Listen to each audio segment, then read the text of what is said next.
Hello friends, अस्सलाम वालेकुम। Welcome to my YouTube channel. आज की इस वीडियो में हम यूएई के वीज़ा से रिलेटेड टॉपिक पे बात करेंगे। बहुत सारे क्वेश्चंस पूछे गए थे कमेंट्स में लिख लिख के। मेरी वीडियोस जो भी मैं पोस्ट करता हूँ, काफ़ी सारे लोगों ने विजिट वीज़ा से रिलेटेड टॉपिक पे मुझसे सवालात पूछे थे। उसके अलावा रेजिडेंसी परमिट वीज़ा के हवाले से सवालात पूछे थे। तो स्टेप बाय स्टेप मैं कोशिश करूँगा इन सारे जो सवालात पूछे गए थे उनको कवर करने की। तो सबसे पहले हम लोग बात करते हैं विज़िट वीज़ा से रिलेटेड। तो वो लोग जो यूएई में मौजूद हैं, जो विजिट वीज़ा पे यूएई आए थे, अब उनके वीज़े एक्सपायर हो गए हैं। ठीक है, वीज़ा एक्सपायर हो गया है, लेकिन उसके बावजूद जो गवर्नमेंट है यूएई की, उसने एक्सटेंशन दे दिया था 31 दिसंबर तक कि आप 31 दिसंबर तक यूएई में रह सकते हो। अब उनकी तरफ से सवाल पूछा गया था कि अगर इस बीच में कुछ लोगों ने ये मुझसे पूछा कि इस बीच में अगर फ़्लाइट ऑपरेशन स्टार्ट हो जाता है, ट्रैवल रिस्ट्रिक्शंस ख़त्म हो जाती हैं, तो क्या हमें फ़ौरी तौर पे यूएई छोड़ के वापस जाना पड़ेगा या हम मज़ीद 31 दिसंबर तक यूएई में स्टे कर सकते हैं। तो क्योंकि यूएई गवर्नमेंट ने एक्सटेंशन दिया हुआ है, 31 दिसंबर तक आप यूएई में रह सकते हो। बीच में अगर फ़्लाइट ऑपरेशन स्टार्ट हो भी जाता है तो 31 दिसंबर से पहले आपको वापस जाना होगा, लेकिन आपकी जो एक्सटेंशन डेट है वो 31 दिसंबर तक है। आप लीगली अलाउ हो यूएई में रहने के लिए 31 दिसंबर तक। अच्छा, दूसरा सवाल मुझसे पूछा गया था कि हम विजिट वीज़ा पे, हमारा वीज़ा एक्सपायर हो गया है यूएई में, क्या हम जॉब कर सकते हैं यूएई में। तो जॉब कर सकते हो आप, आपका वीज़ा ऑलरेडी जो गवर्नमेंट है उसने एक्सटेंड कर दिया है। तो आप जॉब करोगे तो लाजम आपका जो एम्प्लॉयर है वो आपको ऑफ़र लेटर देगा। उसके बाद आपका जो रेजिडेंसी परमिट है उसके लिए अप्लाई करेगा, उसका प्रोसेस स्टार्ट करेगा। और जैसे ही ये इमिग्रेशन के मामला स्टार्ट हो जाएंगे तो आपका जो वीज़ा है वो चेंज हो जाएगा रेजिडेंसी परमिट में। लीगली आप यूएई में रह सकते हो, रेजिडेंसी परमिट आपका कन्वर्ट हो जाएगा। क्योंकि आपका वीज़ा एक्सपायर हुआ है, इस प्रॉब्लम जो अभी चल रही है इसके बीच में, तो आपको एक्सटेंशन तो गवर्नमेंट ने दे दी है। अभी आप लीगली यूएई में रह रहे हो, भले आपका वीज़ा 1 मार्च के बाद किसी भी टाइम एक्सपायर हुआ है, आप 31 दिसंबर तक यूएई के अंदर लीगल हो, मतलब आपको एक्सटेंशन मिली हुई है। इस दौरान आपको जॉब मिलती है तो आप जॉब कर सकते हो, आपका एम्प्लॉयर आपके लिए रेजिडेंसी वीज़ा अप्लाई कर सकता है और आपका वीज़ा कन्वर्ट हो सकता है। ठीक है।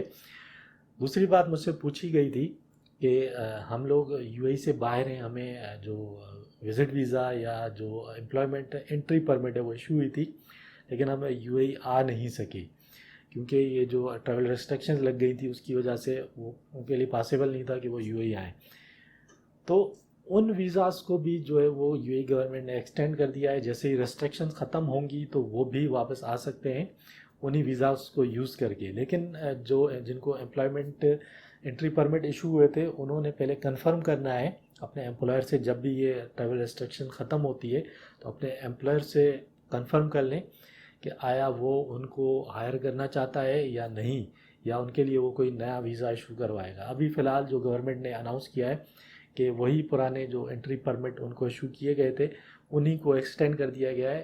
फ्यूचर में जब भी ये रेस्ट्रिक्शंस ख़त्म होंगी उन्हीं एंट्री परमिट्स को यूज़ करके वो लोग इंटर हो सकते हैं यूएई में। इसके अलावा मुझसे पूछा गया था, ये इस सवाल का पहले भी मैं जवाब दे चुका हूँ, कि यूएई से बाहर गया था कोई बंदा, उनको 6 मंथ्स कंप्लीट होने वाले हैं, उनके पास रेजिडेंसी परमिट है यूएई का। लेकिन क्योंकि रेजिडेंसी परमिट पे आप यूएई से बाहर जाते हो और 6 मंथ से ज़्यादा यूएई से बाहर गुजारते हो तो आपका जो रेजिडेंसी परमिट है, जो रेजिडेंसी वीज़ा है, वो इनवैलिड हो जाता है।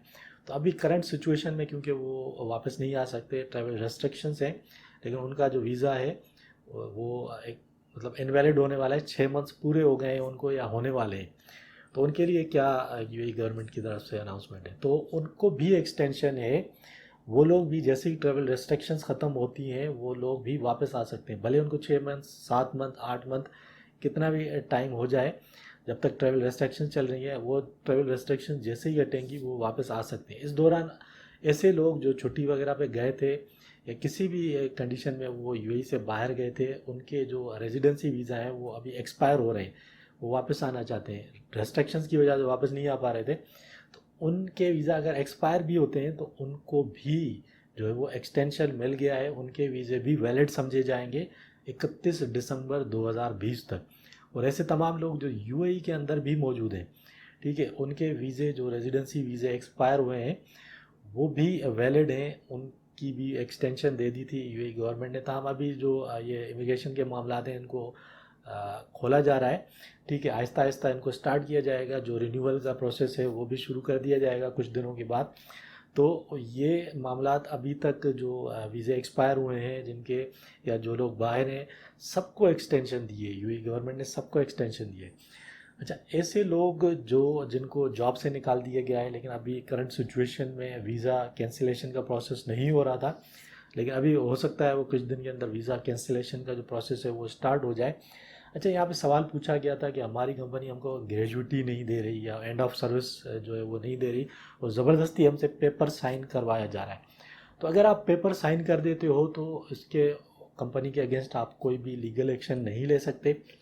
अगर आपको ये लगता है कि आपकी कंपनी के पास अच्छा खासा पैसा है, वो इस पोजीशन में है कि वो आपको एंड ऑफ सर्विस बेनिफिट्स दे सकती है, लेकिन वो मौके का फ़ायदा उठा रही है और आपको एंड ऑफ सर्विस बेनिफिट्स नहीं देना चाह रही, तो आप उसकी कंप्लेन कर सकते हो। तहसील नाम का एक सेंटर होता है, वहाँ पे जाके आप कर सकते हो। उसके अलावा जो मिनिस्ट्री ऑफ ह्यूमन रिसोर्सेज की वेबसाइट है उसके ऊपर भी आप ऑनलाइन जो है उसकी कंप्लेन कर सकते हो। लेबर कोर्ट में भी कंप्लेन कर सकते हो।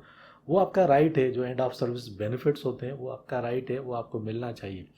हाँ, कुछ कंपनीज ऐसी हैं जिनका दिवालिया हो गया है, जिनके पास बिल्कुल पैसा नहीं है, जो बहुत बुरी कंडीशन में है, तो उनकी बात तो समझ में आती है। लेकिन बहुत सारी ऐसी कंपनीज हैं जिनकी पोजीशन अच्छी है, लेकिन अभी वो इस मौके से फ़ायदा उठाना चाह रही हैं।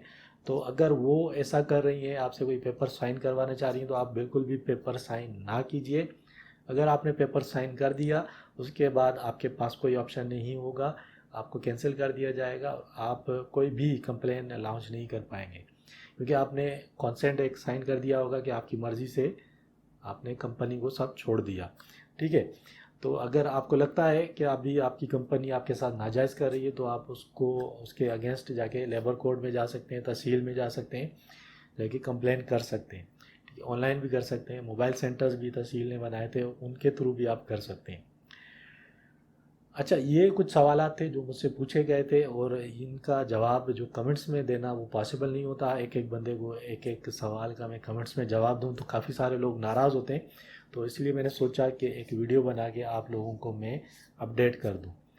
तो उम्मीद है ये वीडियो आप लोगों को पसंद आई होगी। अगर वीडियो पसंद आई तो उसको लाइक और शेयर ज़रूर कीजिए। उसके साथ ही मुझे इजाज़त दीजिए, फिर मिलेंगे किसी और वीडियो में। तब तक के लिए अपना ख्याल रखिएगा। अल्लाह हाफिज़।